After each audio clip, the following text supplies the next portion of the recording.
नमस्कार, आप देख रहे हैं 7 डेज डेली।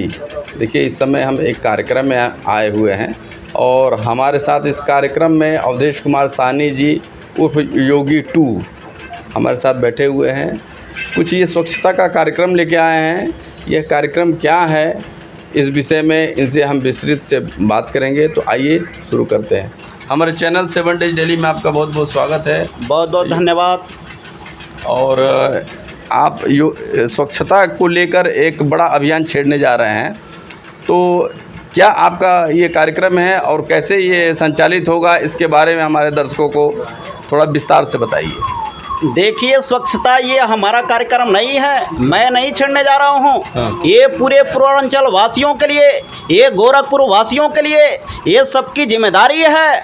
जैसा कि हमारे प्रधानमंत्री श्री नरेंद्र मोदी जी ने स्वच्छ भारत मिशन के तहत आज पूरे देश में स्वच्छता अभियान चला रहे हैं। आप देख सकते हैं बहुत से जगहों पर हमारे प्रधानमंत्री जी, हमारे मुख्यमंत्री जी जाते हैं और झाड़ू लगा करके स्वच्छता अभियान को संकेत देते हैं। और उसी परिप्रेक्ष्य में ये स्वच्छ सेवा मिशन ये आज रुस्तमपुर ढाले पर गोरखपुर में ये शुरू की जा रही है। ये पूरे गोरखपुर वासियों के लिए ये जिम्मेदारी होगी।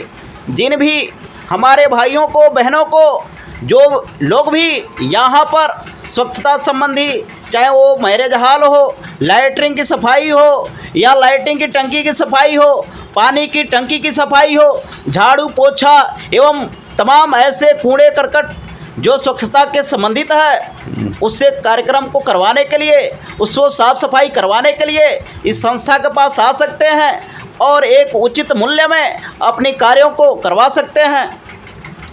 अच्छा, ये संस्था जो है अभी गोरखपुर से शुरू करने जा रहे हैं आप? बिल्कुल, ये गोरखपुर से शुरू होगा और पूरे देश में ये कार्यक्रम चालू होगा।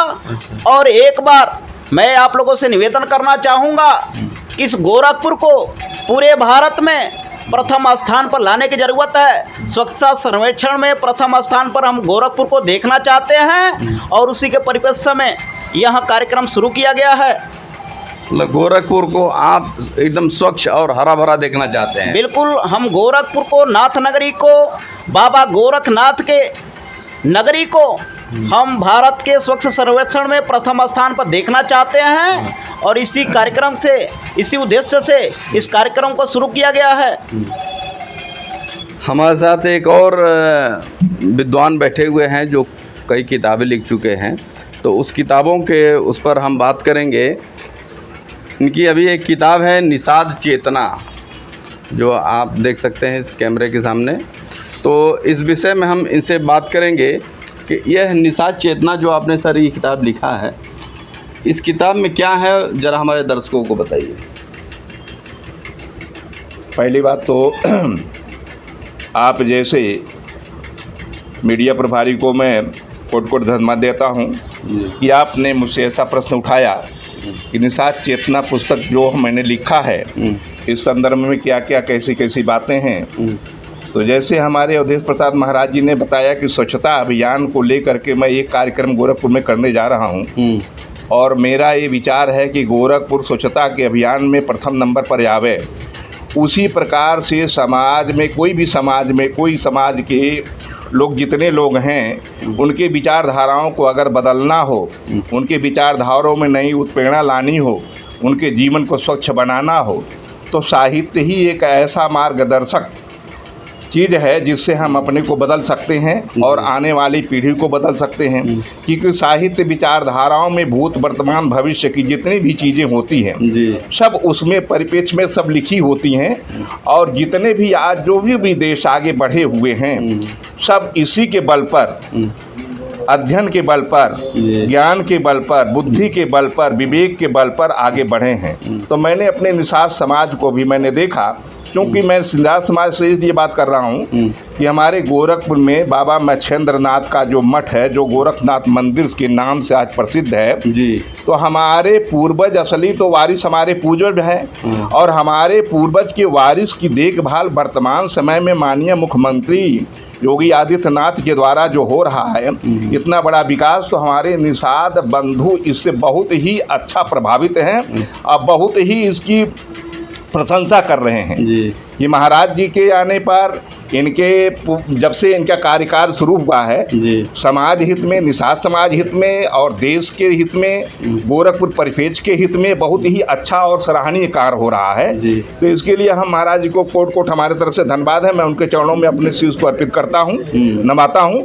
और उनका तो गुणगान सदैव गाया जाएगा जब तक ये पृथ्वी रहेगी, क्योंकि उन्होंने ऐसा काम किया है जिसका गुणगान होगा और होता रहेगा, इसमें कोई दो राय नहीं है। जी तो मैंने निषाद पुस्तक में तमाम चीज़ों को मैंने अपने समाज को और बाह्य समाज को जगाने के लिए, और बुद्ध, क्योंकि ये हमारा क्षेत्र है, गोरखपुर क्षेत्र जो है बुद्ध क्षेत्र माना गया है। अच्छा जी। और भगवान बुद्ध का यहीं जन्म हुआ और यहीं महापरिनिर्वाण निर्माण भी हुआ, और बुद्ध भगवान की ननिहाल भी यही कोलिया में थी, और बुद्ध भगवान की जो वंशज है वो शाक्य वंश है, और शाक्य और कोली वंश दोनों एक ही वंश में शादी विवाह होता था जी। तो इसको भी मैं बहुत ही गहराई से इस पुस्तक में डाला हूँ। और चूँकि मंदिर भी हमारा नेपाल से जुड़ा हुआ है, और नेपाल में हमारे बुद्ध भगवान को नेपाल अपना असली वारिस ही मानते हैं, और हमारे बुद्ध से संबंधित ये आपका निषाद, ये जो है गोरखनाथ मंदिर भी माना जाता है, चूँकि प्रथम खिचड़ी जो चढ़ाई जाती है वो नेपाल नरेश के ही द्वारा प्रथम खिचड़ी चढ़ाई जाती है गोरखपुर में, गोरखनाथ मंदिर पर। उसके बाद ही सभी का प्रसाद चढ़ता है। तो इन तमाम चीज़ों को मैंने इस किताब में, पुस्तक में विस्तृत रूप से समाहित किया है। अच्छा। जिसको लोग अध्ययन करके अपने समाज का, अपने देश का उद्धार करें और आगे बढ़ें, और देश का नाम विश्व में हमारा भारत का नाम हो। ऐसे यशस्वी प्रधानमंत्री और मुख्यमंत्री के द्वारा जो कार्य किया जा रहा है वो विशेष रूप से सराहनीय है, और इसके लिए मैं अवधेश प्रसाद को धन्यवाद देता हूँ। ये स्वच्छता अभियान जो चला करके, एक मिशन चला करके, पूरा जन जागरण करके, क्योंकि इसमें बहुत से लोग का जीविकोपार्जन भी होगा, रोजी रोटी भी चलेगा, और पूरे संसाधन से हर तरह से स्वच्छता अभियान को परिपूर्ण कर रहे हैं। इसके लिए मैं इनको साधुवाद देता हूं। धन्यवाद। तो इस कार्यक्रम के तहत और भी कुछ कहना चाहेंगे जो आप अभी शुरुआत करना चाह रहे हैं जो किताब? बस मैं यही चाहूँगा कि एक स्वच्छ मस्तिष्क में स्वच्छ विचार का निर्माण होता है, और हम मानव जाति हैं, सबसे सर्वश्रेष्ठ माना जाता है। लेकिन दुर्भाग्य यह है कि स्वच्छता चलाने के लिए, स्वच्छता करने के लिए आज हम स्वच्छता अभियान चलाना पड़ रहा है। ये किसी को बताने की ज़रूरत नहीं है, ये हमको स्वतः ही ये कार्यक्रम शुरू करना चाहिए और इस कार्यक्रम को बढ़ावा देनी चाहिए, क्योंकि स्वच्छता न होने से न जाने कितनी बीमारियां होती हैं और हम तमाम परेशानियों से गुजरते हैं। इसलिए मैं आशा करता हूँ कि जो भी दर्शक हमारे देख रहे हैं इस कार्यक्रम पर ध्यान देने का कार्य करेंगे, इस संस्था को आगे बढ़ाने का कार्य करेंगे और गोरखपुर को प्रथम स्थान पर लाने का अपनी प्रतिबद्धता को दोहराएंगे। धन्यवाद जी, धन्यवाद। तो अभी आपने देखा कि हमारे दाएं साइड अवधेश कुमार साहनी जी हैं, और हमारे बाएं साइड जो है एक किताब आपने लिखा हुआ है, विद्वान हैं रामविलास जी हैं।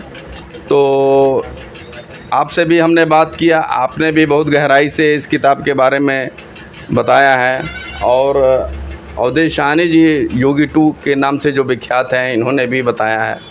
तो आप क्या सोचते हैं, अपनी प्रतिक्रिया कमेंट बॉक्स में ज़रूर दीजिएगा। तब तक के लिए धन्यवाद। जय हिंद, जय भारत।